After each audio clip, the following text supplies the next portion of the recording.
അപ്പോൾ നമ്മൾ രാവിലെ എഴുന്നേറ്റിട്ട് നമ്മളിങ്ങനെ പുറത്തേക്ക് ഇറങ്ങി. നല്ല തണുപ്പാണ് പുറത്തൊക്കെ. ഇതാണ് നമ്മുടെ പുതിയ കോളേജിൻ്റെ ഒരു ചിത്രം.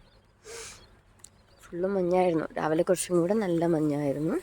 ഇപ്പം ഇത്തിരി കുറഞ്ഞു വരുന്നുണ്ട്. നല്ല തണുപ്പാണ്. ഒരു 16 ഡിഗ്രി സെൽഷ്യസിലേക്കൊക്കെ വന്നിട്ടുണ്ട്. നമ്മുടെ ഗാർഡനാണ് ആ ദൂരെ കാണുന്നത്. നമുക്ക് വിശദമായിട്ട് പിന്നെ നമുക്ക് നോക്കാം. കുറേ മരങ്ങളുണ്ട്. നമ്മുടെ നാട്ടിൽ കാണുന്ന നിമ്പം, അതായത് ആര്യവേപ്പ്, ഉങ്ങ്, കരഞ്ചം, അങ്ങനെ കുറേ ഏരിയാസ് ഉണ്ട്. ഇവിടെയൊക്കെ ഫാർമസി കോളേജാണ് ഈ കാണുന്നത്. ഇതൊക്കെ പാടങ്ങളാണ്. ഇതൊക്കെയാണ് നമ്മുടെ കോളേജിൻ്റെ ഒരു ഔട്ട്ലൈൻ. നല്ല രസമാണ്. രാവിലെ തന്നെ മഞ്ഞൊക്കെ മൂടി സൂര്യനൊക്കെ ചെറുതായിട്ട് ഉദിച്ചു വരുന്നേ ഉള്ളൂ. സൂര്യനധികം ചൂടൊന്നുമില്ല. പ്രത്യേക ഒരു രീതിയിലാണത്. പുതിയൊരു സ്ഥലവും പുതിയൊരു ക്ലൈമറ്റും അഡ്ജസ്റ്റായി വരാൻ കുറച്ച് സമയമെടുക്കും. എന്നാലും നല്ലൊരു വൈബാണ്.